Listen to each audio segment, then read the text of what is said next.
Nunca imaginé que aquella cena sería mi última. Mi hijo evitaba mirarme. Mi nuera sonreía demasiado, hasta que mi nieto de 13 años deslizó una nota. Finge que estás enferma y vete de aquí. Lo que descubrí esa noche sobre mi propia familia me destruyó. Antes de empezar, deja tu like, suscríbete y comenta desde dónde nos ves. La noche cayó pesada sobre Montevideo, y con ella llegó esa sensación que no puedo explicar con palabras, solo con el nudo que se forma en el estómago cuando sabes que algo está a punto de quebrarse. Me senté a la mesa como todas las noches, con las manos temblorosas ajustando la servilleta sobre mi refalda. 68 años cargando este cuerpo, y nunca antes me había sentido tan frágil, tan desvanecida. El olor del asado inundaba la sala, pero yo apenas podía percibirlo. Mis sentidos se habían embotado en los últimos meses, como si alguien hubiera bajado el volumen del mundo.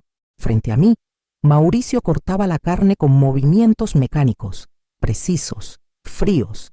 Mi hijo, el hombre que crecí con mis propias manos, que amamanté, que consolé cuando su padre murió, ahora evitaba mi mirada como si yo fuera un fantasma anticipado. A su lado, Claudia sonreía con esa simpatía artificial que había aprendido a detectar, aunque demasiado tarde, cabello negro perfectamente liso, uñas rojas impecables, perfume que costaba más de lo que ella decía ganar. Hablaba demasiado, llenando el silencio con palabras vacías sobre el clima, sobre una receta nueva, sobre reformas que quería hacer en la casa. Cada frase era como una gota de agua cayendo sobre piedra, erosionando lentamente mi presencia en ese hogar. Pero era Mateo quien me inquietaba más. Mi nieto de 13 años estaba sentado frente a mí, empujando el puré de papas de un lado a otro del plato. Sus ojos oscuros, tan parecidos a los de Héctor, mi difunto esposo, se movían constantemente, del padre a la madrastra, de la madrastra a mí, de vuelta al padre, como un animal en alerta máxima. El vino tinto brillaba en la copa de Mauricio, la reabastecía cada 5 minutos, vaciándola con urgencia, con té. 3 copas en 20 minutos, el líquido oscuro manchaba levemente sus labios, y me pregunté cuándo había empezado a beber así, con esa desesperación apenas contenida. Claudia se levantó, y el sonido de su silla raspando el piso me hizo dar un respingo involuntario. «Doña Teresa, su asado apenas lo tocó», dijo, inclinándose con falsa preocupación. «¿Se siente bien?» «Estoy bien, hija», respondí, forzando una sonrisa que me dolió en las mejillas. «Es que el estómago está un poco revuelto. Entonces el té de hoy le caerá de maravilla». Claudia guiñó un ojo, levantándose. «Ya lo preparo, el de siempre, con esas hierbas calmantes que tanto le gustan». Su voz era dulce como miel envenenada. Me di cuenta en ese instante, aunque no podía explicar por qué. Observé cómo caminaba hacia la cocina, cómo sus caderas se balanceaban con seguridad. Escuché el sonido de la puerta cerrándose y después, algo que nunca antes había registrado conscientemente, el clic de la cerradura. ¿Por qué Claudia trancaba la puerta de la cocina? Mi corazón comenzó a acelerarse. Las manos me sudaron. Miré a Mauricio buscando qué consuelo, explicación, pero él seguía con la vista clavada en su plato, la mandíbula tensa, los nudillos blancos sobre el cuchillo. Fue entonces cuando Mateo dejó caer el tenedor. El sonido metálico contra las baldosas resonó como un disparo en el silencio tenso de la sala. Me sobresalté. Claudia, desde la cocina, gritó: «¿Todo bien ahí?» «Perdón», murmuró Mateo agachándose para recogerlo. «Se me resbaló», pero cuando se incorporó sus dedos empujaron algo pequeño, minúsculo, deslizándolo por debajo de mi plato, un papel doblado, tan discreto que casi no lo sentí rozar mi mano. Levanté la vista hacia él. Mateo negó con la cabeza, casi imperceptiblemente. Sus labios temblaban. Había miedo en ese rostro, miedo verdadero. Esperé hasta que Mauricio se sirviera más vino, hasta que su atención se desviara. Entonces, con la lentitud de quien finge acomodar la servilleta, desdoblé el papel bajo la mesa. La letra era temblorosa, escrita con prisa, con urgencia. «Finja que está enferma y salga de aquí». El aire desapareció de mis pulmones. La sala comenzó a girar. Volví a mirar a Mateo. Estaba pálido, las manos apretadas bajo la mesa, los ojos suplicantes. Había lágrimas contenidas allí, brillando bajo la luz amarillenta del comedor. No puede ser, pensé, es solo un malentendido, un juego, una broma.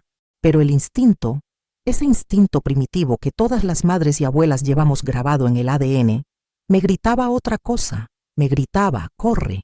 Desde la cocina llegó el silbido de la tetera. El sonido se mezcló con el latido acelerado de mi corazón, creando una sinfonía siniestra. Claudia tarareaba algo, una melodía alegre y despreocupada, como si estuviera preparando cualquier cosa, como si no estuviera. ¿Qué estaba preparando? Recordé entonces todas las noches anteriores. El té, siempre el té, Claudia insistiendo. Doña Teresa, le preparé su tecito, va a dormir también. Y yo, obediente, confiada, bebiendo, y después, el mareo, la debilidad, la confusión que crecía día tras día. Dios mío, creo que me bajó la presión, murmuré, llevándome la mano a la frente. No tuve que fingir mucho. Realmente sentía que el mundo se inclinaba. Me voy a recostar un momento. Mauricio se levantó bruscamente. Su silla rasqueteó contra el piso con un chirrido que me erizó la piel. ¿Quiere que llame a alguien, mamá? Su voz sonaba extraña, ansiosa, culpable, culpable. No, hijo, solo necesito acostarme. Me puse de pie. Las piernas me temblaban, y esta vez no era actuación. Caminé hacia las escaleras, aferrándome al barandal de madera oscura. Cada escalón era una montaña. Detrás de mí, escuché a Mateo decir, «Voy a buscar agua para la abuela».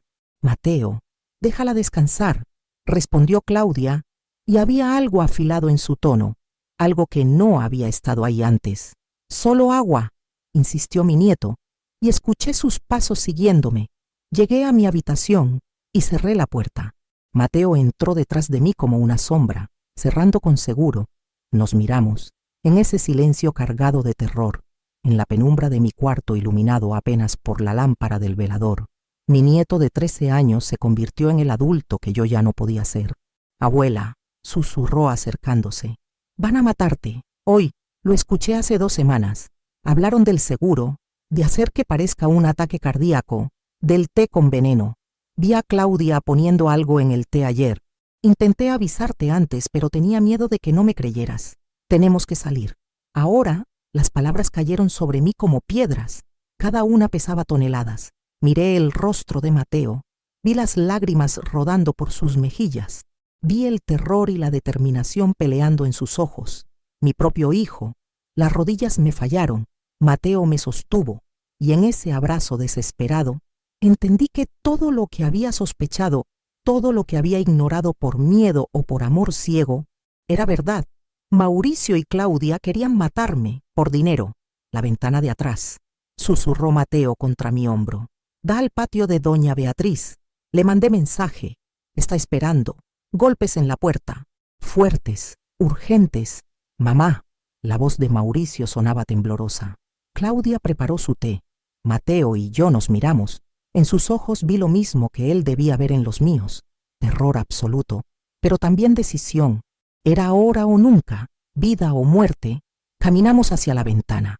Mateo la abrió con cuidado, sin hacer ruido. El viento frío de la noche entró como un suspiro fantasmal.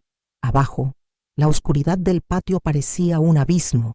Pero era el único camino. «Yo primero», dije, aunque cada célula de mi cuerpo gritaba que no podía hacerlo. «Te sostengo, abuela». Y entonces, a los 68 años, con el corazón ya debilitado por meses de envenenamiento lento, me descolgué por la ventana de mi propia habitación, huyendo de mi propio hijo. 6 meses antes, cuando la vida todavía tenía la ilusión de ser simple, yo guardaba las últimas fotografías de mi apartamento en pocitos en una caja de cartón. 30 años de recuerdos archivados en cajas marrones. El edificio necesitaba reformas estructurales obligatorias. Todos los residentes debíamos evacuar por 6 meses mínimo. Yo no tenía a dónde ir. Viuda hacía 5 años, desde que Héctor cayó con el infarto en el baño de casa mientras yo preparaba el desayuno. Lo encontré en el piso, con los ojos abiertos mirando el techo, y en ese momento supe que la soledad sería mi nueva compañera. Pero nunca imaginé que la soledad sería el menor de mis problemas. La pensión apenas alcanzaba para vivir. Rentar otro lugar era imposible. Mis amigas de la iglesia ofrecieron ayuda, pero yo tenía orgullo, demasiado orgullo. Quizás fue Mauricio quien apareció una tarde lluviosa de marzo, con el otoño cayendo sobre Montevideo como una manta gris. Mamá, te vas a vivir con nosotros. No se discute. Estaba parado en la puerta de mi apartamento con un impermeable negro empapado y esa expresión que había heredado de su padre, determinación mezclada con ternura. Mi hijo, mi único hijo, el hombre que crié sola después de que Héctor muriera. Mauricio, no quiero ser una carga. Sos mi madre. Nunca serías una carga, mentira. Lo supe después. Todo fue mentira, pero en ese momento, con la lluvia golpeando las ventanas y las cajas rodeándome como testigos mudos de mi vida desarmada, acepté. ¿Qué otra opción tenía? Conocía a Claudia hacía menos de un año. Se habían casado rápido, apenas 8 meses después de conocerse, en un crucero por el Caribe. Un regalo que Mauricio se había dado después de años de trabajo duro en la constructora que heredó de su padre. Necesito desconectar, me había dicho entonces, y volvió comprometido con una mujer que yo apenas había visto en fotografías. La boda fue pequeña, íntima. Mateo estuvo callado todo el día, con los ojos rojos y la mandíbula apretada. Su madre, Clara, había muerto de cáncer de mama apenas 3 años antes, y ahora había otra mujer usando su vestido de novia, durmiendo en su cama, criando a su hijo. La mudanza fue un sábado lluvioso. Mateo me ayudó con las cajas, sus bracitos delgados cargando más peso del que debería. Estaba emocionado, eso era evidente. Sonreía, una sonrisa pequeña y tímida pero genuina. Abuela, vas a estar en el cuarto al lado del mío. Podemos ver películas todas las noches si querés. Le revolví el cabello, sintiendo ese amor que solo una abuela puede sentir, incondicional, protector, eterno. La casa era grande, demasiado grande. Barrio Carrasco, 3 habitaciones, jardín trasero con plantas que parecían salidas de revista, lujo que no esperaba que Mauricio pudiera pagar. La constructora siempre había sido modesta, estable, pero no próspera. ¿De dónde había salido el dinero para esto? Claudia me recibió en la puerta con un abrazo calculado. Todo en ella era perfecto. El maquillaje, la ropa, la sonrisa, demasiado perfecto. ¡Qué alegría tenerla aquí! Doña Teresa, esta casa necesitaba energía femenina madura. Comentario extraño, pero lo ignoré. Entré con mis cajas, con mi vida reducida a objetos transportables, y traté de sentirme en casa. La primera semana fue extraña. Claudia organizaba todo con precisión militar. Desayuno a las 7, almuerzo al mediodía, cena a las 8, té a las 10. Siempre, sin excepciones, trancaba ciertas gavetas, solo cosas mías. Cosméticos caros, explicaba con una sonrisa que nunca alcanzaba sus ojos. Mauricio trabajaba hasta tarde. Llegaba exhausto, se servía whisky, se sentaba en el sillón de cuero oscuro y miraba la pared. Yo intentaba conversar, preguntaba por la empresa, por su día, respuestas monosilábicas, mirada perdida. Una noche los escuché discutir, voces amortiguadas pero tensas viniendo del dormitorio matrimonial. Te dije que lo iba a resolver. Dijiste eso hace 6 meses. Claudia, dame tiempo. El tiempo se acabó, Mauricio. Me quedé paralizada en el pasillo, con el vaso de agua temblando en mi mano. ¿De qué hablaban? ¿Qué debía resolver Mauricio? La vecina de al lado, doña Beatriz Suárez, apareció al día siguiente con un budín de limón casero, 70 años, viuda, ex enfermera, ojos que veían demasiado. Bienvenida, querida. Si necesita cualquier cosa, cualquier hora, solo llame. Había algo en su tono. No era solo cortesía de vecina, era advertencia. Las noches se volvieron mi refugio. Mateo y yo veíamos películas viejas en el sofá de la sala. Él apoyaba la cabeza en mi hombro y yo sentía cómo su cuerpo gradualmente se relajaba, como si mi presencia fuera un escudo contra algo que no podía nombrar. Abuela, dijo una noche, durante los créditos de Cinema Paradiso, ¿por qué papá se casó tan rápido otra vez? La pregunta me atravesó. Acaricié su cabello oscuro, buscando palabras que no lastimaran. A veces las personas tienen miedo de estar solas, mi amor. Y a veces eligen mal. Mateo no respondió, pero sentí su comprensión. Era demasiado perceptivo para su edad. Había madurado demasiado rápido, forzado por el cáncer de su madre, por el luto prematuro, por una madrastra que nunca trató de ser madre. Esa noche desperté a las 3 de la madrugada, insomnio crónico, compañero fiel desde que Héctor murió. Me levanté para ir al baño y escuché pasos. Espié por la rendija de mi puerta. Claudia estaba en el estudio de Mauricio. La luz de la lámpara de escritorio iluminaba su perfil mientras hojeaba papeles. Tomó un documento, lo fotografió con su celular, lo recolocó exactamente donde estaba, movimientos precisos, practicados. Me escondí detrás de la puerta, conteniendo la respiración. Mi corazón golpeaba tan fuerte que temí que me escuchara.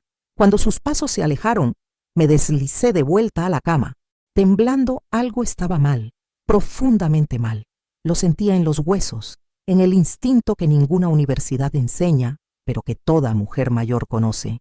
Esa intuición que me salvó la vida, o mejor dicho, que Mateo salvó, porque mientras yo me hundía en mis sospechas vagas, mi nieto ya estaba viendo la verdad completa. Y esa verdad era monstruosa.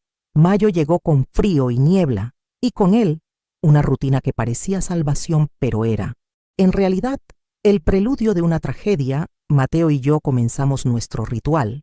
Desayunos temprano, solos, antes de que Claudia despertara con su perfección intacta y su sonrisa venenosa, sentados en la pequeña mesa de la cocina, con el sol apenas asomándose entre las cortinas. Hablábamos de libros. Yo había sido profesora de literatura durante 40 años. Borges, Benedetti, Galeano. Le leía a Mateo fragmentos de las venas abiertas de América Latina, y sus ojos se iluminaban con esa curiosidad voraz que solo tienen los niños que aún no han sido destruidos por el mundo. Abuela, ¿es verdad que el abuelo estuvo preso durante la dictadura? La pregunta me sorprendió. Nadie hablaba de eso. Héctor nunca quiso hablar de esos años oscuros, pero Mateo merecía saber. Sí, mi amor, tu abuelo fue un hombre valiente, demasiado valiente quizás. Escribía artículos contra el gobierno militar. Lo detuvieron en 1976. Estuvo preso 2 años. ¿Y vos? Yo esperé. Crié a tu padre sola. Visité a Héctor todos los domingos, aunque los guardias me trataran como basura. Porque así es el amor, Mateo. No se rinde. Sus ojos se llenaron de lágrimas. No lloró, pero las lágrimas estaban ahí, brillando. ¿Te pareces a mamá?, susurró. En los gestos, en cómo me mirás, me partió el corazón. Clara había sido una mujer extraordinaria. Peleó contra el cáncer durante 3 años, con una dignidad que me quitaba el aliento. Y Mauricio la amó. Realmente la amó. ¿Qué había pasado? ¿Cómo había llegado a esto? Los domingos salíamos al Parque Rodó. Mateo alimentaba a los patos mientras yo tomaba mate sentada en un banco, observándolo. En esos momentos, él sonreía. Verdaderamente sonreía. No la sonrisa forzada que usaba en casa, sino algo genuino, puro. Pero las sombras crecían. Claudia comenzó con los comentarios, sutiles al principio, como gotas de ácido. Doña Teresa, ¿no cree que debería buscar un lugar propio, digo, para tener privacidad? Mauricio anda tan cansado, tantas preocupaciones, tantas despesas. Fingía no entender, pero cada palabra era una puñalada. Mauricio, cuando lo confronté, desviaba la mirada. No le hagas caso. Mamá, es su forma de ser, pero él también evitaba mis ojos. Siempre evitaba mis ojos. Los síntomas empeoraron. Mis medicamentos para la presión desaparecían. Reaparecían en lugares diferentes. Encontré a Claudia anotando cosas en una libreta pequeña, que escondía rápidamente cuando yo entraba. Conversaciones se interrumpían abruptamente, y estaba el té. Siempre el maldito té. Doña Teresa, le preparé su tecito. Va a dormir tan rico. Y yo bebía, confiada, estúpida. Después venían los mareos, las náuseas, la confusión que se instalaba como niebla en mi cerebro. Pensé que era la edad. Pensé que era natural. Nunca imaginé que alguien me estaba matando lentamente. Una tarde, doña Beatriz me invitó a tomar té en su casa. Su jardín estaba lleno de rosas y jazmines, y la mesa tenía alfajores caseros que olían a infancia. Teresa, perdona mi intromisión, pero ¿estás bien? Físicamente digo, dudé. El orgullo me gritaba que mintiera, que dijera que todo estaba perfecto, pero Beatriz tenía ojos de enfermera, ojos que diagnosticaban sin necesidad de estetoscopio. Me he sentido débil, debe ser la edad. Beatriz frunció el ceño, estudiándome. No sos vieja, 68 no es nada hoy en día. Y otra cosa, vi a Claudia en una farmacia, en el centro, lugar raro, muy lejos de aquí. Compró algo, pagó en efectivo. Reí, nerviosa. Beatriz, estás exagerando. Pero esa noche, acostada en mi cama, las palabras resonaban. ¿Por qué Claudia iría tan lejos a una farmacia? ¿Qué compró? ¿Por qué pagar en efectivo? La crisis vino sin aviso. Estaba en el baño, cepillándome los dientes. Cuando el mundo se inclinó violentamente, caí, golpeando la cadera contra el borde de la bañera. El dolor era nada comparado con el terror de sentir mi corazón latiendo descontrolado, irregular, como un pájaro atrapado en mi pecho. Mateo escuchó el golpe. Llegó corriendo, gritando por ayuda. Claudia apareció, toda solicitud y preocupación falsa. Doña Teresa, voy a preparar su té. La va a calmar. Y lo preparó. Y yo bebí, demasiado débil para resistir. Dormí 14 horas cuando desperté. Mateo estaba sentado en una silla al lado de mi cama, vigilando. Tenía ojeras profundas, las manos entrelazadas, la mandíbula apretada. Abuela, me asusté, le apreté la mano. Estoy bien, mi amor, pero no estaba bien. Y él lo sabía, lo vi en sus ojos. Algo había cambiado. Mateo había tomado una decisión. Lo que yo no sabía era que mi nieto estaba observando, anotando, preparándose para salvarme de algo que yo todavía no quería ver. Porque aceptar que tu propio hijo quiere matarte es aceptar que el mundo no tiene sentido, que el amor no significa nada, que diste tu vida por alguien que ahora quiere tomártela. Y eso es más doloroso que cualquier veneno. Junio trajo el invierno en serio, frío que calaba hasta los huesos, cielo gris perpetuo, lluvia intermitente. Mateo se enfermó, gripe fuerte, fiebre alta que lo mantuvo en casa toda una semana. Yo lo cuidaba, le preparaba sopa de pollo como le hacía a Mauricio cuando era niño. Le ponía paños fríos en la frente. El día que cambió todo, Mauricio insistió en acompañarme a mi consulta médica de rutina. Extraño, porque nunca antes lo había hecho. Claudia dijo que iría al supermercado. Dejamos a Mateo en casa, con instrucciones de descansar y no levantarse de la cama. En el consultorio, el DR. Méndez revisó mis análisis con el ceño fruncido. Doña Teresa, sus niveles están irregulares, signos de posible intoxicación leve. ¿Ha cambiado su alimentación? ¿Está tomando suplementos nuevos? Solo el té que me prepara mi nuera. Respondí, sin pensar mucho en ello. Hierbas naturales para dormir mejor. El doctor anotó algo, pero no pareció alarmado. Puede ser una reacción. Algunas hierbas pueden ser fuertes. Vamos a hacer análisis más detallados la próxima vez. Mauricio, a mi lado, estaba pálido, sudoroso, como si hubiera corrido una maratón. No dijo nada durante todo el camino de regreso. Lo que no sabíamos era que en casa, Mateo no estaba descansando. Estaba acostado en su cama, intentando dormir a pesar de la fiebre, cuando escuchó voces, fuertes, alteradas. Venían del estudio en el piso de abajo, justo debajo de su habitación, la voz de su padre y la de Claudia. Claudia no había ido al supermercado. Mateo se levantó, tambaleándose por el mareo de la fiebre. Bajó las escaleras descalzo, cada escalón crujiendo bajo su peso mínimo. El pasillo estaba en penumbras. La puerta del estudio estaba entreabierta. Error raro. Mauricio siempre trancaba esa puerta. Mateo se escondió detrás de la estantería del corredor, conteniendo la respiración que la fiebre había vuelto áspera. Y escuchó. Claudia, no aguanto más. Los acreedores van a ejecutar la empresa el lunes. Van a tomar la casa. Van a exponer todo públicamente. Mi reputación, mi nombre, el nombre de mi padre. Todo destruido. La voz de Mauricio sonaba quebrada, desesperada. Mateo nunca había escuchado a su padre así. Entonces hacé lo que tenés que hacer. La voz de Claudia era hielo puro. ¿De qué estás hablando? Sabes exactamente de qué estoy hablando. Tu madre tiene ese seguro. $300,000, plata limpia, sin impuestos, beneficiario directo, vos, silencio. Mateo sintió que su corazón se detenía. Literalmente se detenía. ¿Estás sugiriendo que yo? No estoy sugiriendo, estoy ofreciendo una solución. Ella está frágil, Mauricio, enferma. Cualquier médico atestiguaría causas naturales. Un ataque cardíaco. Pasa con los viejos. Es mi madre. Y Mateo es tu hijo. ¿Querés que crezca pobre, humillado, sin futuro? Tu madre ya vivió, te crió, te vio crecer, tuvo una vida plena. Ahora es hora de que ella descanse. Pausa. Sonidos de llanto sofocado. Su padre estaba llorando. No sé si puedo. Vas a poder, porque no tenés opción. Mateo retrocedió, con la mano sobre la boca para no gritar. Subió corriendo silencioso como un fantasma.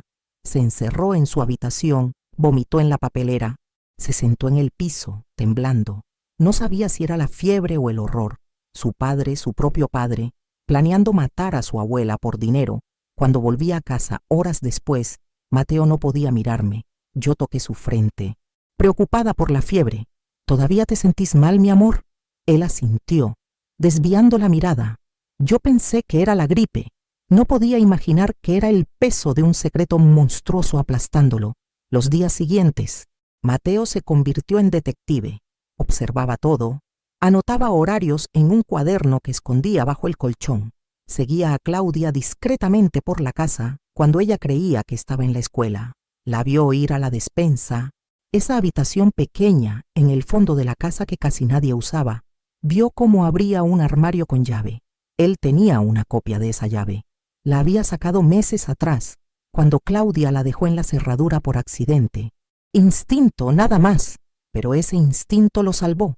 Desde una rendija, la observó sacar un frasco pequeño, vidrio oscuro, sin etiqueta. Vio cómo agregaba gotas al té que preparaba para mí. 1, 2, 3 gotas. Siempre 3. Mateo tomó foto con el celular viejo que Lucas le había prestado. Manos temblorosas, corazón desbocado. Después subió a su habitación y buscó en Google. Veneno no detectable. Plantas tóxicas. ¿Cómo simular ataque cardíaco? Encontró.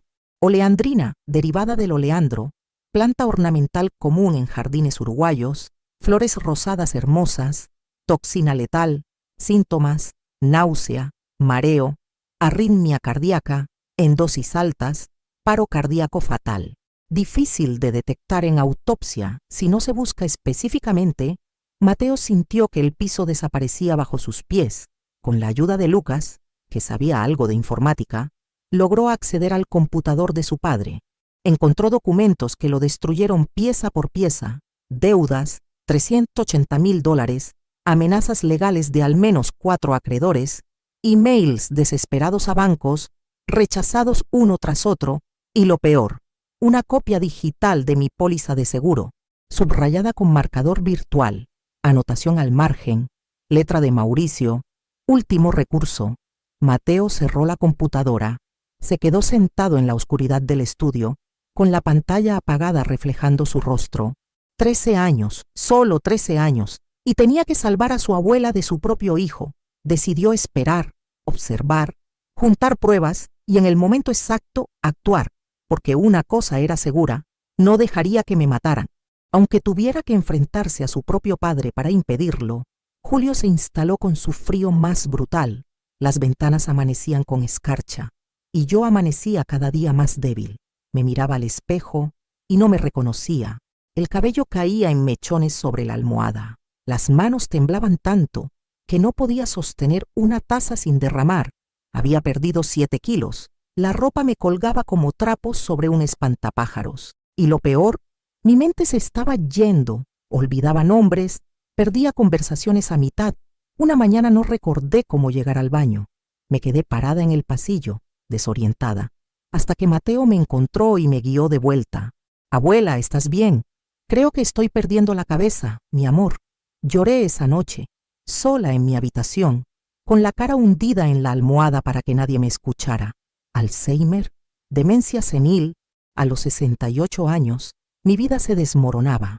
No sabía que no era mi cerebro, era oleandrina acumulada, destruyendo mis células lentamente. Doña Beatriz insistió en que fuera al médico. Le hice caso. Pedí una cita con el Dr. Oliveira que Claudia había recomendado, amigo de la familia. Dijo, muy bueno. El Dr. Oliveira me examinó superficialmente, miró los análisis anteriores, hizo algunas preguntas genéricas y dictaminó. Es envejecimiento, doña Teresa, normal a su edad. Le voy a recetar vitaminas, como si las vitaminas pudieran curar envenenamiento. Lo que yo no sabía era que el Dr. Oliveira le debía favores a Claudia. Muchos favores, económicos, del tipo que no se discuten en voz alta. Mientras tanto, Mauricio se hundía. Lo vi una tarde sentado en su auto, estacionado frente a la casa, llorando, simplemente llorando. Con la frente apoyada en el volante, quise salir, abrazarlo, preguntarle qué pasaba, pero Claudia salió primero, se metió en el auto, le habló con dureza, con gestos cortantes. Él asintió, derrotado. Mi hijo se estaba convirtiendo en un extraño.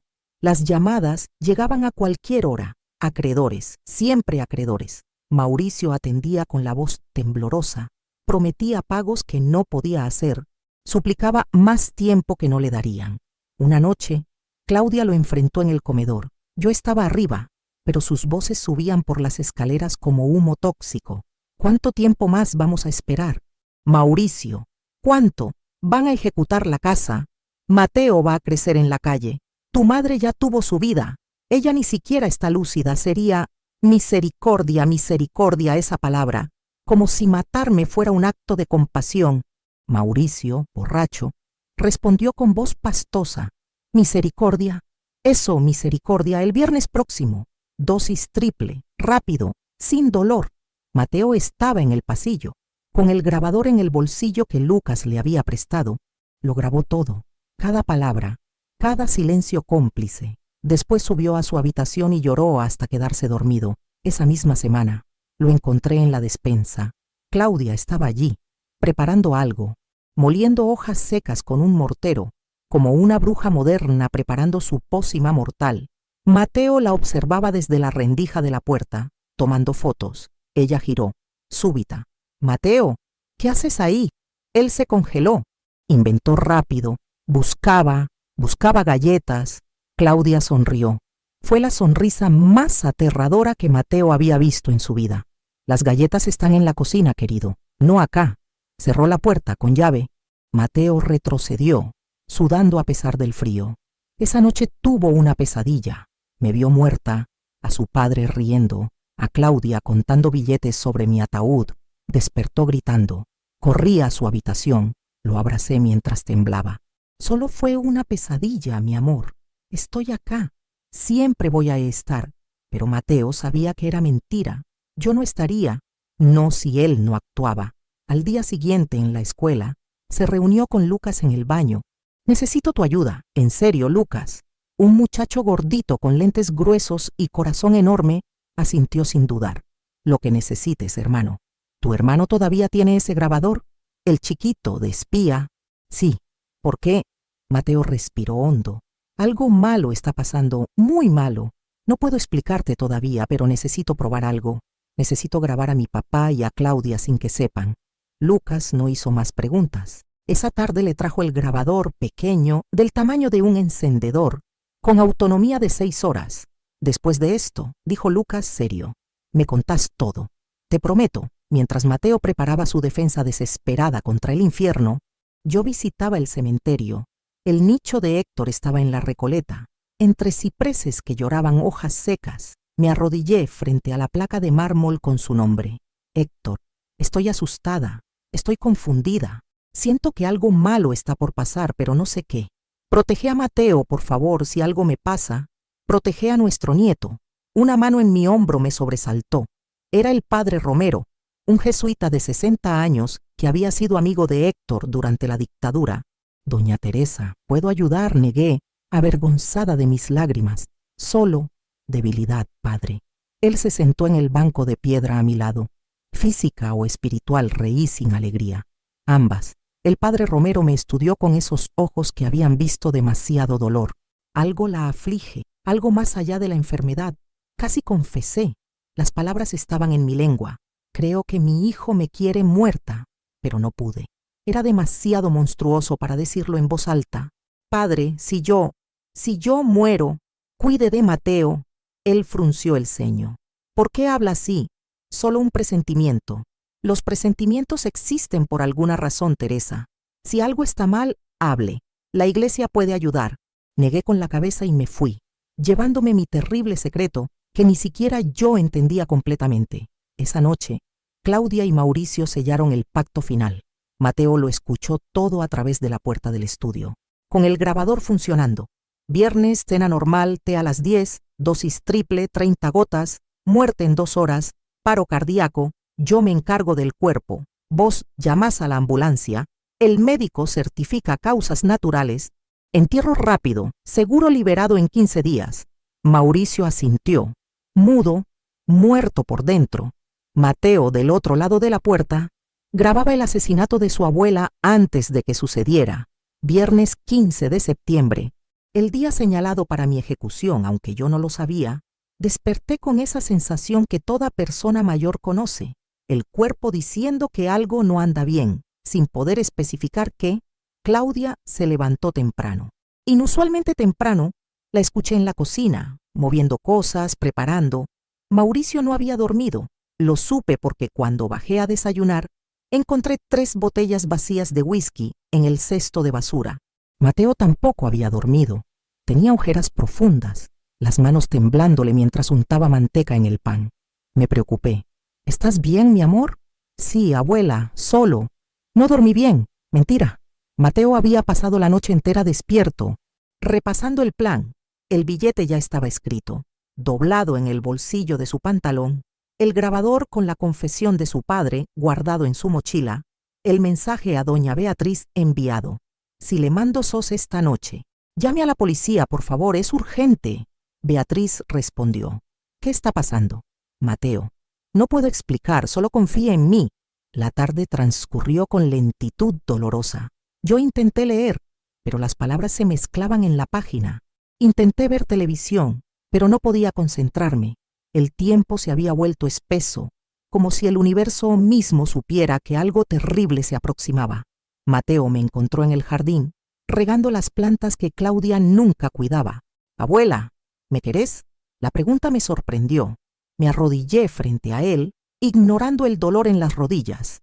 Más que a nada en el mundo, mi amor. Entonces, si te pido algo muy importante, ¿lo harías? Cualquier cosa. Tragó saliva. Sus ojos estaban llenos de lágrimas contenidas. Hoy, mantén los ojos abiertos. Si algo parece raro, búscame, por favor. Mateo, me estás asustando. Solo. Mantén los ojos abiertos. Me abrazó con fuerza, como despidiéndose. Yo lo apreté contra mi pecho, sintiendo su corazón latir desbocado. La cena fue a las 8 como siempre. La mesa estaba puesta con precisión quirúrgica. Platos blancos cubiertos de plata, copas de cristal, todo perfecto, todo mentira. El asado olía bien, pero el olor se mezclaba con algo más, tensión, miedo, muerte inminente. Mauricio cortaba la carne sin mirarme. Sus manos temblaban. Claudia hablaba sin parar, llenando el silencio con banalidades sobre el clima, sobre una vecina que había visto en el supermercado, sobre planes de redecorar la sala. Mateo estaba pálido como un fantasma. No comía, solo movía el puré de un lado al otro del plato, con los ojos fijos en mí, tratando de comunicar algo sin palabras. Fue entonces cuando dejó caer el tenedor. El sonido metálico contra las baldosas fue como un disparo. Todos nos sobresaltamos. Claudia, desde la cocina a donde había ido a buscar más pan, gritó. ¿Todo bien? Perdón, murmuró Mateo agachándose. Se me resbaló, pero cuando volvió a sentarse, algo rozó mi mano bajo la mesa. Un papel, tan pequeño que casi no lo siento. Esperé que Mauricio se distrajera sirviendo más vino, que Claudia volviera de la cocina. Entonces lo abrí discretamente bajo la servilleta. Finja que está enferma y salga de aquí. Mi mundo se detuvo. Miré a Mateo. Él negó levemente con la cabeza, los ojos enormes, suplicantes, y entonces supe, con esa certeza que va más allá de la lógica, supe que mi vida estaba en peligro. Claudia entró con una sonrisa radiante. Doña Teresa, voy a preparar su tecito, el de siempre, con esas hierbas que tanto le gustan. La vi caminar hacia la cocina. Escuché, por primera vez realmente consciente de ello, el sonido de la llave girando en la cerradura. ¿Por qué trancaba la puerta? Mi corazón comenzó a galopar. Las manos me sudaron. Pensé en todas las noches anteriores, todos los tés, todos los mareos, toda la debilidad que creí era vejez, pero que era, en realidad, asesinato en cámara lenta. Creo que me bajó la presión. Murmuré, llevándome la mano a la frente. No tuve que fingir mucho. Realmente sentía que el piso se movía bajo mis pies. Mauricio se levantó tan rápido que su silla cayó hacia atrás. Mamá. Su voz estaba quebrada, culpable, aterrada. Voy a recostarme un momento, dije, levantándome con dificultad. Subí las escaleras aferrándome al barandal. Cada escalón era el Everest, detrás de mí. Escuché a Mateo. Voy a buscar agua para la abuela. Mateo, déjala descansar. La voz de Claudia tenía un filo que nunca antes había notado. Solo agua, insistió él. Llegué a mi habitación, cerré la puerta. Segundos después, Mateo entraba como una sombra y cerraba con seguro. Nos miramos. Abuela, susurró acercándose. Van a matarte. Esta noche. Lo sé todo. El veneno, el seguro, el plan. Tengo pruebas. Pero necesitamos salir. Ahora, las palabras cayeron sobre mí como piedras. Mi hijo, mi propio hijo, el niño que amamanté, que cuidé cuando tuvo varicela, que abracé cuando su padre murió. Mauricio quería matarme. Las rodillas me fallaron. Mateo me sostuvo, y en ese abrazo desesperado, entendí que todo había sido real, todas mis sospechas, todos mis miedos. Por la ventana, abuela, doña Beatriz está esperando. Golpes en la puerta, fuertes, urgentes. Mamá, Claudia preparó tu té. Mateo y yo nos miramos. En sus ojos vi mi propia muerte reflejada si no actuábamos. Caminamos hacia la ventana. La abrió despacio. El viento frío de la noche entró como un último adiós a la vida que conocía. Abajo, la oscuridad era absoluta, pero era libertad, o al menos una oportunidad de vivir. Yo primero, dije, y a los 68 años, con el corazón envenenado y las manos temblando, me descolgué por la ventana de mi propia casa, huyendo de mi propio hijo que quería cobrar mi seguro de vida. La caída fue eterna y breve al mismo tiempo. Mis pies tocaron el pasto húmedo y resbalé, cayendo de rodillas. El dolor en la cadera fue explosivo, pero peor fue el terror. Mateo bajó detrás de mí, ágil, y me ayudó a levantarme. Vamos, abuela. Rápido. Corrimos, o mejor dicho, yo tropezaba y Mateo me sostenía.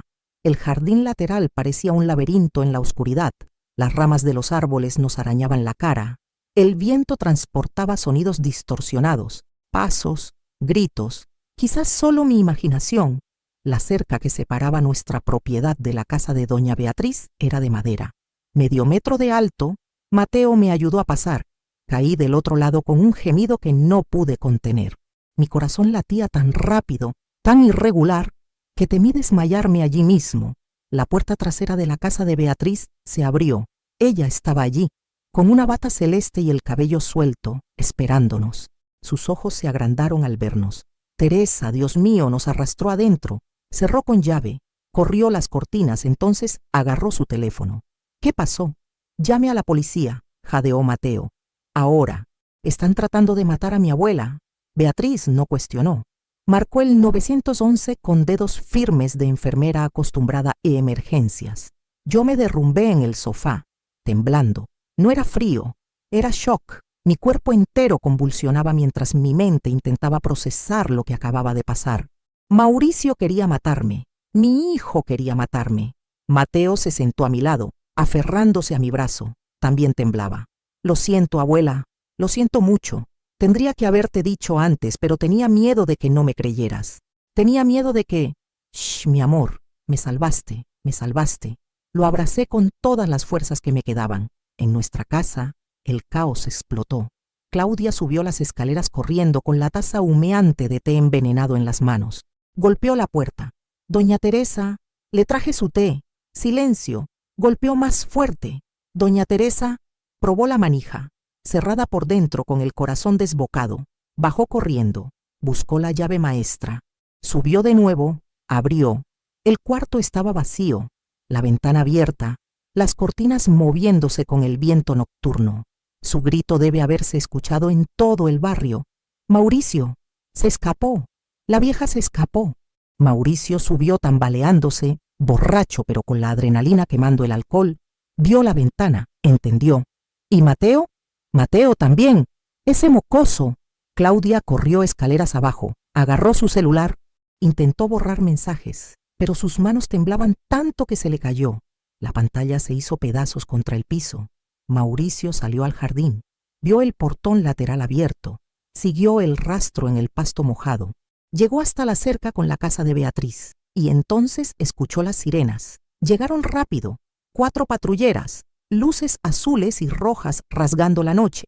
La delegada Morales salió del auto principal, mujer de 45, cabello corto, expresión de granito. Mauricio abrió la puerta con las manos temblorosas. Delegada, hay un malentendido.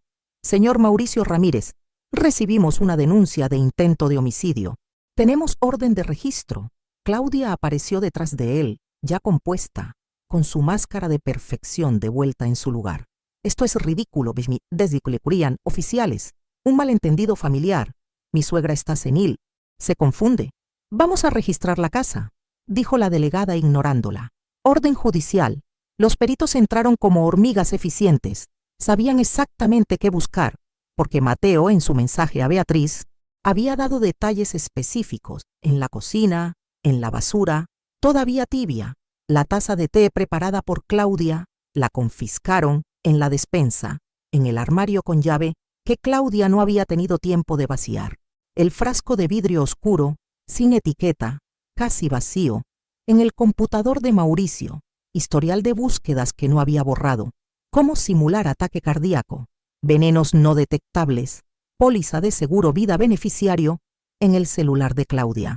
Mensajes, muchos mensajes, con un contacto llamado Farmacia Central que era, en realidad, un vendedor ilegal de sustancias controladas. Y la libretita, la maldita libretita que Claudia guardaba en su cartera.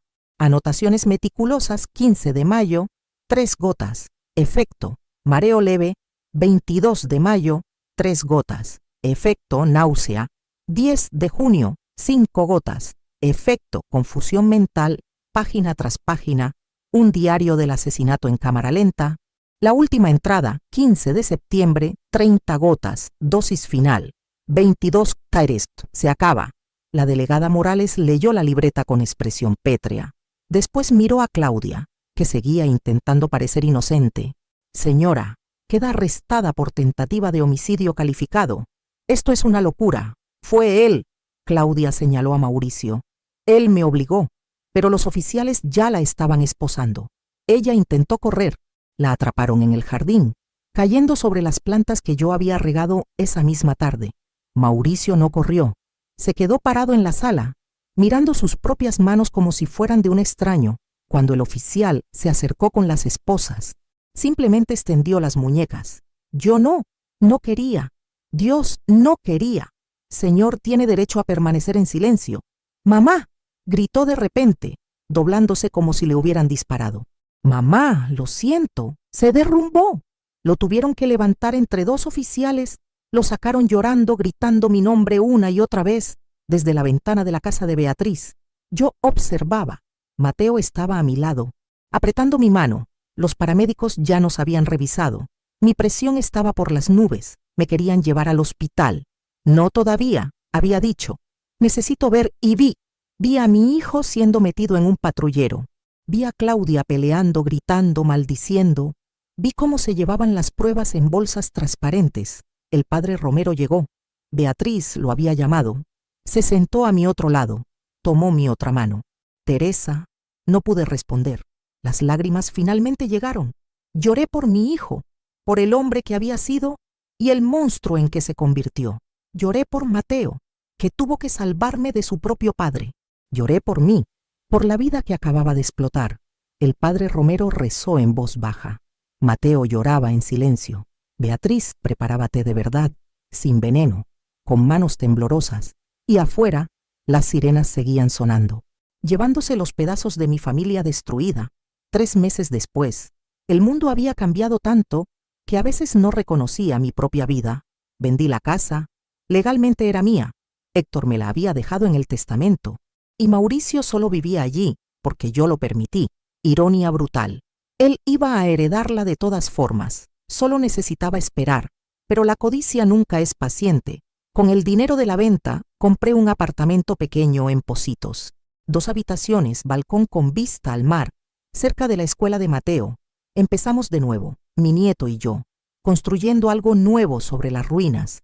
Mateo estaba diferente, más callado, si es que eso era posible. Las pesadillas venían casi todas las noches. Lo escuchaba gritar, corría a su habitación, lo encontraba empapado en sudor, temblando.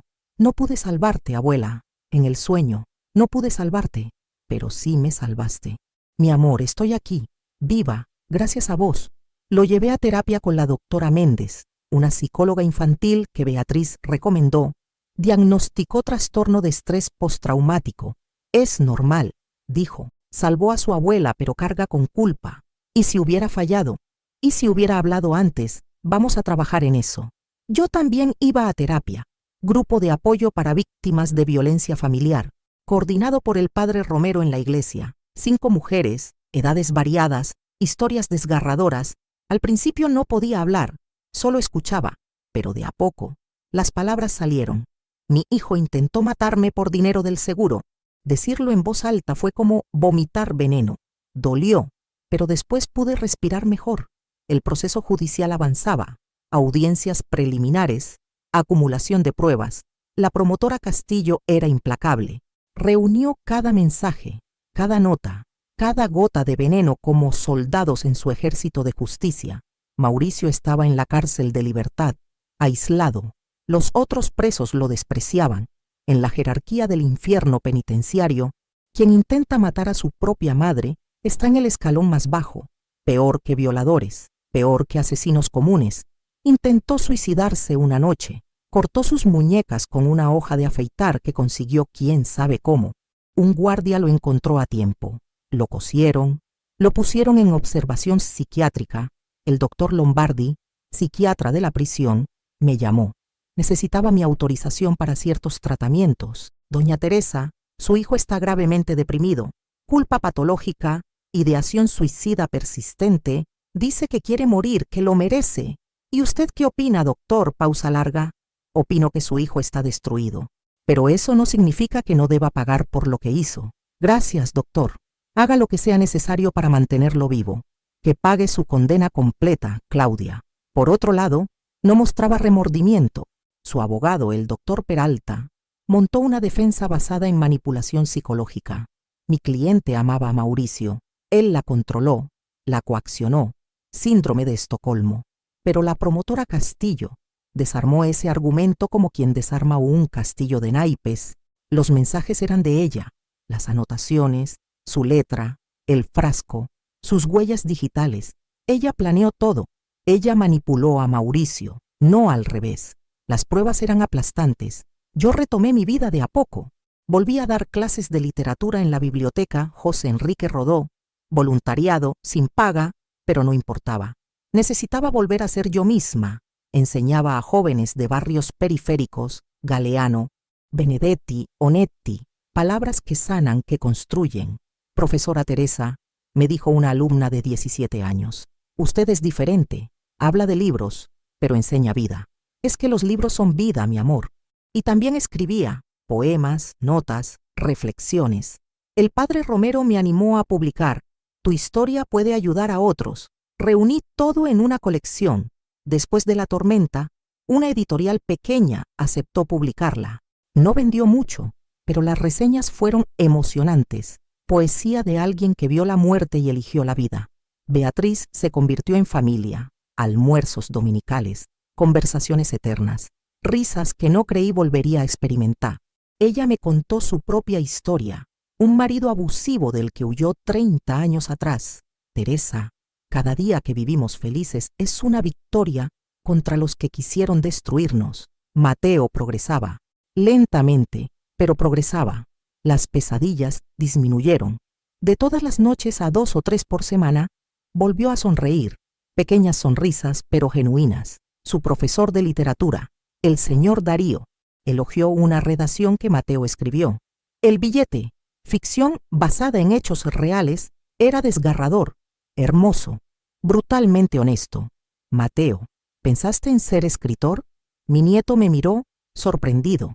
Yo, escritor, tenés talento y tenés una historia que contar. En Navidad hicimos algo pequeño pero significativo. Solo nosotros dos y Beatriz. Cena simple, ñoquis caseros, ensalada, postre de dulce de leche, conversaciones suaves, risas verdaderas. Mateo me regaló algo que me hizo llorar. Un cuaderno artesanal, forrado en cuero, hecho por él en la clase de artesanía de la iglesia. Primera página, dedicatoria en su letra cuidadosa, para la abuela, que me enseñó que el amor protege. Lo abracé hasta que me dolieron los brazos. Gracias, mi amor, por todo, por salvarme, por amarme, por ser vos. Esa noche, antes de dormir, recibí algo inesperado. Una carta del penal de Libertad, letra de Mauricio, temblorosa, con errores de ortografía que nunca antes cometía, señal de cuánto estaba destruido. La leí sola, en la cocina, con una taza de té, verdadero seguro sin veneno, enfriándose entre mis manos. Mamá, no espero que leas esto, no espero perdón, no lo merezco, solo quiero que sepas algo. Destruí todo, mi vida, mi alma, nuestra familia. Te iba a matar por plata, por maldita plata que igual se fue, que no salvó nada. Claudia me manipuló, sí, pero yo dejé que lo hiciera. Yo era débil, cobarde, malo. No pido que me perdones, no pido que me ames, solo pido una cosa. Viví, sé feliz, cuida a Mateo, es lo único que importa. Tu hijo que nunca mereció tenerte. Mauricio. Doblé la carta, la guardé en un cajón. No respondí, todavía no, quizás nunca. El perdón ya lo había dado, pero eso no significaba reconciliación. Algunas heridas son demasiado profundas para sanar completamente. Marzo llegó con el juicio. 6 meses después del arresto, finalmente, el día del juicio, el Tribunal Criminal de Montevideo estaba repleto. Periodistas, curiosos, gente de la iglesia apoyándome. La sala olía a madera vieja y papel legal. La jueza Vargas presidía, 55 años, cabello gris acero, reputación de justa pero implacable. Entró con la toga negra ondeando como alas de cuervo. Primer día, presentaciones. La promotora Castillo expuso el caso con precisión quirúrgica. Tentativa de homicidio calificado, premeditación, alevosía, motivo fútil, ganancia económica, víctima vulnerable, mujer mayor, bajo cuidado de los acusados. Pedimos pena máxima para ambos. El abogado de Claudia, doctor Peralta, argumentó lo esperado. Mi clienta fue víctima de manipulación psicológica. Mauricio Ramírez la controló emocionalmente. Ella actuó bajo coerción. La abogada de Mauricio, defensora pública, doctora Sousa, tomó otra ruta. Mi cliente confiesa su culpa. Está arrepentido. Sufre trastornos psicológicos severos. Pedimos clemencia considerando su estado mental. Segundo día, testigos. Doña Beatriz subió al estrado, elegante con su vestido azul marino. Vi cómo Teresa se deterioraba y vi a esa mujer, señaló a Claudia. Sonriendo, siempre sonriendo, la doctora Sánchez, mi médica del hospital, explicó técnicamente. Intoxicación por glicósidos cardíacos, oleandrina, niveles peligrosamente altos, acumulados durante meses, una semana más, y habría sido fatal, daño permanente al corazón o muerte. Los peritos presentaron informes. El frasco contenía oleandrina en concentración letal. Las mensajes eran incriminatorias. La grabación que Mateo hizo era clara, brutal, definitiva. Tercer día. Yo subí al estrado. La sala entera se cayó. Me senté en la silla de los testigos con las manos temblorosas pero la espalda recta. Había elegido mi ropa cuidadosamente. Blusa celeste, pantalones negros, el collar que Héctor me regaló en nuestro aniversario 30, armadura emocional. La promotora Castillo se acercó con respeto. Doña Teresa, cuéntenos con sus propias palabras lo que vivió. Y conté todo, la mudanza a la casa de Mauricio, los síntomas progresivos, el té insistente de Claudia, el deterioro, la confusión, el billete de Mateo, la huida. Cada palabra era una piedra que dejaba caer, construyendo el monumento a mi propia supervivencia. ¿Usted perdona a los acusados?, preguntó la promotora. Respiré profundo. Esta era la pregunta que había temido y ensayado 100 veces. Perdoné a mi hijo, no porque lo merezca, porque yo merezco paz, pero el perdón no anula la justicia. Él intentó matarme, necesita pagar. Miré a Mauricio, estaba cabizbajo, llorando en silencio. No levantó la vista, cobarde hasta el final. Y ella, miré a Claudia. Ella me devolvió la mirada, desafiante, sin remordimiento. Ella es maldad pura, no tiene arreglo. Cuarto día, Mateo testificó. Lo acompañó la doctora Méndez. Mi nieto subió al estrado con un traje que Lucas le había prestado. Parecía tan pequeño allí, tan frágil, pero cuando habló, su voz era clara. Narró todo, la conversación que escuchó entre su padre y Claudia, las observaciones, las fotos que tomó, la grabación que hizo, el billete que me pasó durante la cena. Tenía miedo. Miedo de que no me creyeran, miedo de equivocarme, miedo de perder a mi abuela, pero no podía quedarme callado. Ella es todo lo que tengo. La defensa de Claudia intentó atacar. El testigo es un niño traumatizado, puede haber malinterpretado. La promotora Castillo explotó. Objeción. Hay prueba física, grabación, frasco, mensajes. El niño no malinterpretó nada. Objeción sostenida, dijo la jueza Vargas. Defensa. Reformule o siga adelante. Después Mauricio pidió hablar. Contra el consejo de su abogada, subió al estrado, esposado, destruido. No tengo defensa. Hice lo que me acusan. Planeé matar a mi madre. Por plata, por debilidad, por maldad. Lloró abiertamente. No merezco perdón. No merezco clemencia. Merezco lo que sea. Prisión, muerte, lo que sea. Su abogada intentó callarlo. Él la ignoró. Mamá, Mateo, destruí todo. Lo siento. Nunca va a ser suficiente. Pero lo siento. Los guardias lo bajaron del estrado mientras seguía llorando. Claudia, cuando fue su turno, no mostró nada. No hice nada malo. Fue él, todo fue él. Yo solo lo amaba. Pero las pruebas hablaban más fuerte que sus mentiras. Quinto día, alegatos finales.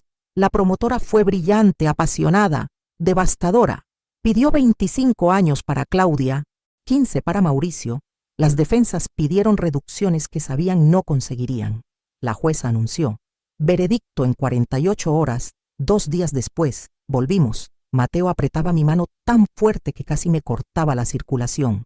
La jueza Vargas leyó con voz neutra. Mauricio Ramírez, culpable de tentativa de homicidio calificado en grado de complicidad, considerando confesión, arrepentimiento, trastornos psicológicos, 15 años de prisión, sin derecho a régimen abierto antes de cumplir 10 años, Mauricio aceptó en silencio. No había nada más que decir. Claudia Vega, culpable de tentativa de homicidio calificado en grado de autoría, considerando premeditación, frialdad, ausencia de remordimiento, peligrosidad, 25 años de prisión, régimen cerrado inicial. Claudia explotó. Esto es injusticia. Soy inocente. Fue él. Los guardias tuvieron que contenerla físicamente. Gritó obscenidades hasta que la sacaron a la fuerza. La sala entera estaba en silencio choqueado. La jueza golpeó el martillo. Sesión cerrada, afuera del tribunal. La prensa me rodeó, flashes, micrófonos, preguntas gritadas. Doña Beatriz y el padre Romero me escoltaban, formando escudo humano. Di una sola declaración, breve. Justicia fue hecha, ahora quiero vivir. Solo eso, nos alejamos. Fuimos a una heladería cercana. Momento surreal pero necesario. Mateo pidió chocolate, yo coco. Nos sentamos en un banco de la plaza, comiendo en silencio mientras palomas nos rodeaban esperando migajas. Se acabó, ¿no, abuela? Miré a mi nieto, 15 años ahora, más alto, más maduro, pero con esos ojos que todavía guardaban demasiado dolor. Esta parte sí, ahora empieza la otra. ¿Cuál? La de vivir, de verdad. Terminamos los helados. Caminamos de vuelta al apartamento. El sol se estaba poniendo sobre el río de la Plata, pintando el cielo de naranjas y rosas. Hermoso, dolorosamente hermoso.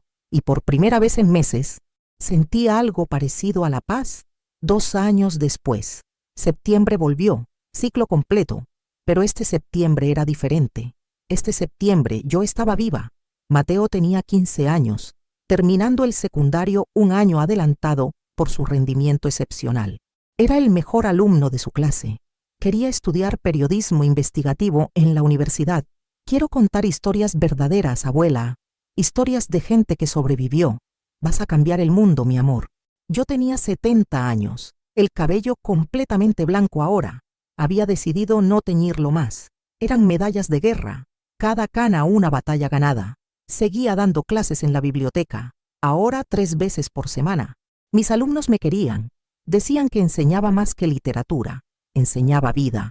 Y había publicado mi libro de poemas Después de la tormenta, pequeña editorial, ventas modestas, pero las reseñas me llenaban el alma. Esta mujer miró a la muerte a los ojos y le ganó. El día de graduación de Mateo llegó como bendición. El gimnasio de la escuela estaba decorado con globos azules y blancos. Familias llenaban las gradas.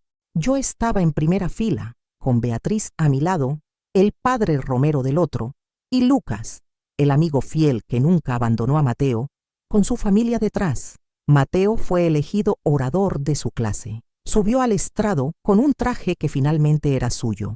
No prestado, alto, delgado, nervioso pero determinado, tenía un discurso preparado. Lo vi en sus manos, pero cuando llegó al micrófono lo dobló y lo guardó en el bolsillo. Hace 2 años, empezó, su voz amplificada llenando el gimnasio. Alguien intentó matar a mi abuela, mi padre y mi madrastra. Lo planearon, lo ejecutaron, casi lo lograron. La sala entera se congeló. Nadie esperaba esto. Los profesores intercambiaron miradas nerviosas. Algunos padres murmuraron. Yo tenía 13 años, estaba aterrado, pero sabía una cosa. Si me quedaba callado, perdería a la persona que más amo en el mundo. Me miró directamente. Lágrimas ya rodaban por mis mejillas. Mi abuela me enseñó muchas cosas, literatura, historia, valores, pero la más importante, la valentía no es no tener miedo, es hacer lo correcto aunque estés temblando. Su voz se quebró levemente, pero continuó. Hoy me gradúo. Gané una beca completa para la Universidad de la República. Voy a estudiar periodismo, voy a contar historias, y todo esto, todo, es porque una mujer de 68 años no se rindió, y un niño de 13 no se quedó callado.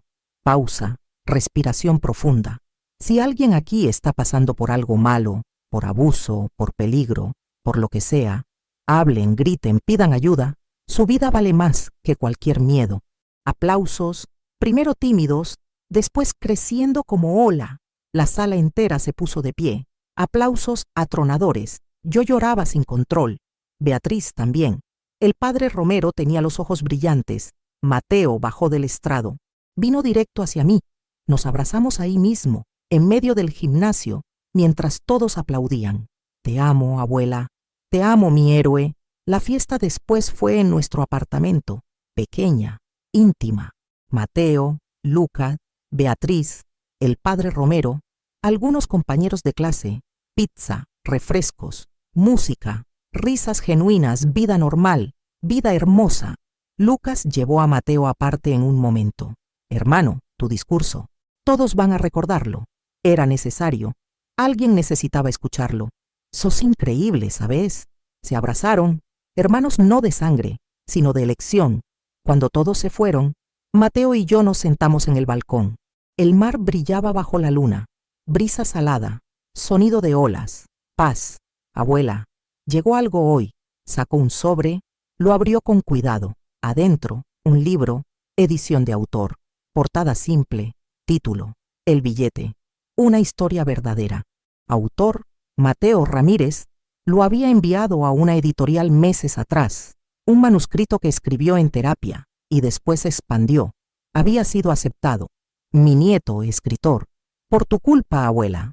Todo es por tu culpa. Lloré de nuevo. Lágrimas buenas esta vez. Lágrimas de orgullo. Una semana después fue el lanzamiento. La biblioteca donde yo enseñaba organizó el evento. 50 personas.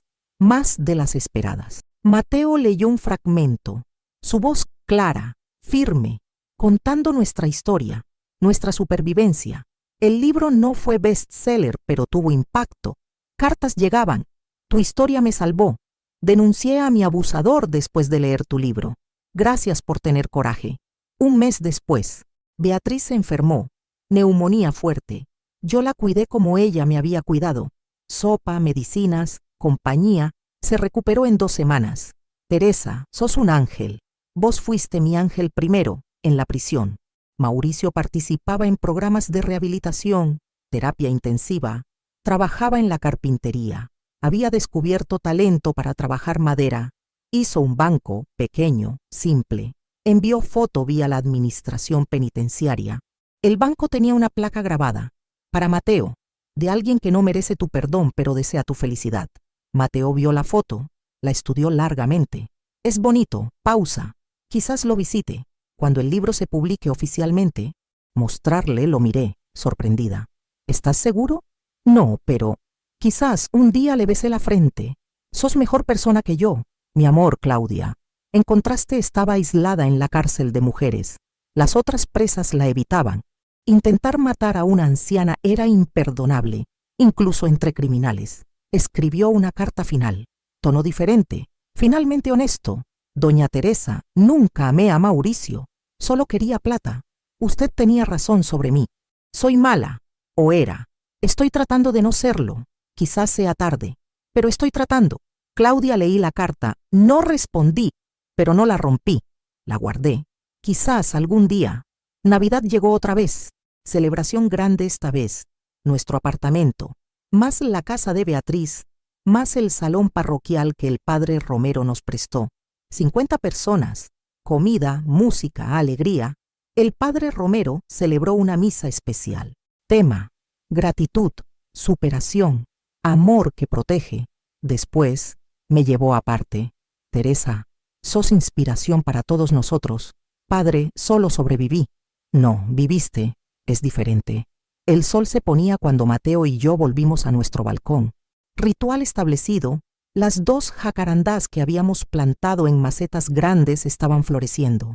Flores púrpuras perfectas, símbolo de resistencia. Abuela, ¿sabes lo que aprendí de todo esto? Que, mi amor, que familia no es quien te dio la vida, es quien elige protegerla. Sonreí, lágrimas cayendo una vez más. Entonces yo te elijo a vos, siempre. Y yo te elijo a vos, siempre. Nos abrazamos mientras el sol desaparecía en el horizonte, pintando el cielo de dorados y rojos. El río de la Plata reflejaba los colores como espejo líquido. Lucas llegó corriendo, gritando que había pizza. Mateo se levantó, riendo, me extendió la mano. Vamos, abuela. Tomé su mano, fuerte, viva. Vamos, mi amor. Y mientras caminábamos hacia adentro, hacia la vida que habíamos construido sobre las cenizas, supe con absoluta certeza que habíamos ganado. No solo habíamos sobrevivido, habíamos vivido, verdaderamente vivido. Y seguiríamos viviendo, porque el amor que protege es más fuerte que cualquier veneno, porque la valentía de un niño puede cambiar el destino, porque algunas historias, las más dolorosas, tienen los finales más hermosos. ¿Conoces a alguien que enfrentó traición familiar o superó una situación imposible? Compartí esta historia. Puede inspirar a alguien a pedir ayuda cuando más lo necesita. Tu valentía puede salvar una vida. Si vos o alguien que conoces está en peligro, no te quedes callado, denuncia, busca ayuda, protege a quien amás. Siempre hay salida. La vida es frágil, pero el amor que protege es inmortal.